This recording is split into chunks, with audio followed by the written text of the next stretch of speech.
ஆழ்வார் எம்பெருமானார் ஜீயர் திருவடிகளே சரணம். ஜீயர் திருவடிகளே சரணம்.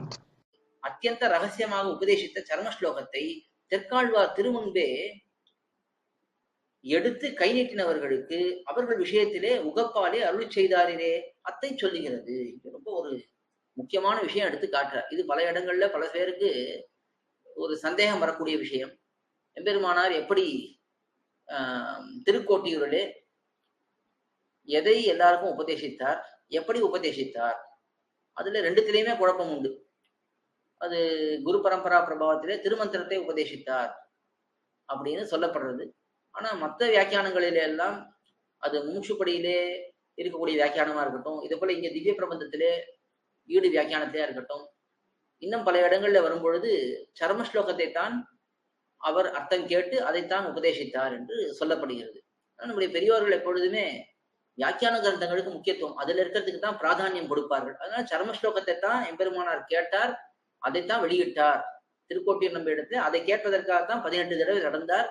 அதை வெளியிடுவதற்காகத்தான் தன்னுடைய பெரிய கருணையை கொண்டு அங்கே தன்னிடத்திலே மிகவும் ஈடுபாடோடு இருந்து இந்த விஷயத்தை கற்றுக்கொள்ள வேண்டும் என்ற ஆசையோடு இருந்தவர்களை அழைத்து ஒரு மண்டபத்திலே தெற்காழ்வான் திருமுன்பேங்கிறார். இங்கே தெற்காழ்வான் திருமுன்பேன்னா அங்க இருக்கக்கூடிய ஒரு நரசிம்ம பெருமாள் சந்நிதி, அந்த சந்நிதி அது கொஞ்சம் உயரமான நிலையில இருக்கும். அதனால விமானம் போல இருக்கும். அது இந்த உயரமான மேல் தட்டிலே வைத்து சொன்னதால மேலே ஏறி சொன்னார்னு ஒரு விஷயம் அங்கே சொல்லப்படுகிறது. ஆனா அது எப்படி இப்பொழுது தவறாக பிரச்சாரம் பண்ணுகிறார்கள். இது பல பெரியவர்களும் தெரிந்தவர்களே கூட இப்படி பண்ணுகிறார்கள்.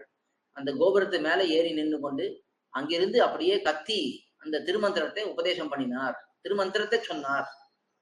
யாராவது திருமந்திரத்தை திருமந்திரங்கிறதே அதை மறைத்து வைத்திருக்க வேண்டும். நமக்கு மட்டும்தான் கேட்கிற மாதிரி நம்ம சொல்லணும். மந்திரத்தெல்லாம் அப்படி ஒலிபெருக்கில போய் சொல்வதை போல பெரியதாக சொல்லக்கூடாது. நாமே சொன்னா கூட திருமந்திரம் தான் சொல்றோமே தவிர அந்த மந்திரத்தை அப்படியே முழுக்க சொல்வதில்லை. அதே போல இப்போ பிரணவம் தானே சொல்லுமே தவிர அதை நாம் அதனுடைய சப்தத்தை நாம் சொல்லுவதில்லை. ஏனென்றால் அதெல்லாம் மந்திரத்தில் இருக்கக்கூடிய ஒரு அம்சங்கள். அதை நாம் அப்படி நேராக ஸ்பஷ்டமாக சொல்லுவதில்லை. இது நமக்கே இப்படி தெரியுது, எம்பெருமானாருக்கு தெரியாதா? அவர் போய் எங்கேயாவது கோபுரத்துக்கு மேல நின்றுட்டு அப்படியே கத்தி எல்லாருக்கும் கேட்கற மாதிரி எவ்வளவு அப்படியே இருந்தாலும் எவ்வளவு கத்த முடியும், எத்தனை பேர் கேட்கும்? கோபுரத்துக்கு உச்சியில இருந்தா அங்க இருந்து எல்லாருக்கும் கேட்குமா? அது இதெல்லாம் கொஞ்சமாவது யோசிக்கணும். ஆனா அது புரிந்து கொள்ளாமல் பலரும் அப்படி சொல்லுகிறார்கள். ஆனா ஸ்பஷ்டமா நமக்கு வியாக்கியானங்கள்ல எப்படி காட்டப்படுறது? தெற்காழ்வான் சந்நிதியிலே அழைத்து யாரை அழைத்தார்? அதுவும் தெருவுல போறவரவனே கூட்டு சொன்னார். அவர் அங்கே 17 தடவை இது வரைக்கும் போயிருக்கார். 18வது தடவை தானே அவருக்கு கிடைக்கிறது. அப்படி 18வது தடவை வரைக்கும் அவரை வந்து சேவிக்கிறார்கள் நிறைய பேர். அவர்களுக்கு எம்பெருமானார் இடத்துல அவர்கள் எல்லாம் கேட்கிறார்கள், இவ்வளவு கஷ்டப்பட்டு நீர் வருகிறீர், தேவரீர் வருகிறீர், ஏதோ ஒரு விஷயத்தை தெரிந்து கொள்ள வேண்டும் என்று ஆசைப்படுகிறீர், அதை எங்களால் இவ்வளவு கஷ்டப்பட்டு கற்றுக்கொள்ள முடியாது. அதனால தேவரீர் எங்களுக்கு அதை கருணையோட உபதேசிக்க வேணும் என்று அவர்கள் ரொம்ப பிரார்த்திக்கிறார்கள் எம்பெருமானார் இடத்துல. அவர்களுக்கு ஏகாந்தத்திலே அழைத்து கொண்டு போய் அந்த சர்ம ஸ்லோகத்தினுடைய அர்த்தம், அது ரொம்ப நம்ம சம்பிரதாயத்துக்கு மிக மிக முக்கியமான அர்த்தம். அதை எடுத்து எம்பெருமானார் அங்கே அந்த சர்ம ஸ்லோகத்துக்கான அர்த்தத்தை வெளியிடுகிறார்.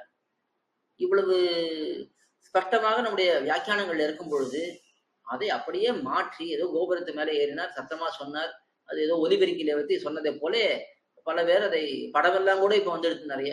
அந்த மாதிரி எல்லாம் படம் வந்து அதை எடுத்து காட்டும்படிக்கு இதை பலரும் தவறான ஒரு பிரச்சாரம் பண்ணுகிறார்கள்.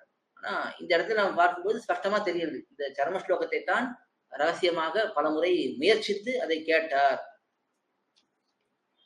அதான் திருக்கோட்டியூர் நம்பி தமக்கு அத்தியந்த ரகசியமாக உபதேசித்த சர்ம ஸ்லோகத்தைங்கிறார். மிக மிக ரகசியம், இதை யாருக்கும் சொல்லிடாதையும் அப்படின்னு திருக்கோட்டியூர் நம்பி சொன்னார். அதை எம்பெருமானார் கருத்திலே கொண்டார். ஆனாலும் இங்க இருக்கக்கூடியவர்களுடைய துர்கதியை பார்த்து இவர்களுக்கு இவ்வளவு ஆசை இருக்கு, ஆனா அதை தெரிந்து கொள்வதற்கான முயற்சி நம்மை போல அவர்களால் எடுக்க முடியாது, அவர்களுக்கு சொல்லலாம் என்று அங்கே அது கூட அங்க மட்டும்தான் சொன்னார். அதுக்கு பிறகு கூறத்தாழ்வானே வந்து கேட்கிறார், அதே போல முதலியாண்டானே வந்து கேட்கிறார். அவர்களிடத்துல கூட இல்ல அதை நம்பி சொல்லக்கூடாதுன்னு சொல்லிட்டார் அப்படின்னு சொல்லிடுறார். ஏனெனில் அந்த ஒரு சமயத்துல அவருக்கு எம்பெருமானார் கருணை வெள்ளம் பெருக்கெடுத்திருக்கிறது, இவ்வளவு ஆசையோட வந்து கேட்கிறார்களே என்று. அதுக்கு பிறகு அந்த கிரமத்தை ஒரு விடாமல் தான் பாதுகாத்தார். ஆழ்வார் எம்பெருமானார் ஜீயர் திருவடிகளே சரணம். ஜீயர் திருவடிகளே சரணம். கோயில் KOYIL என்னும் ஆப்பை கூகுள் பிளே ஸ்டோரிலிருந்தோ ஆப்பிள் ஆப் ஸ்டோரிலிருந்தோ டவுன்லோட் செய்து இது போன்ற சம்பிரதாய விஷயங்களை கேட்டு மகிழலாம்.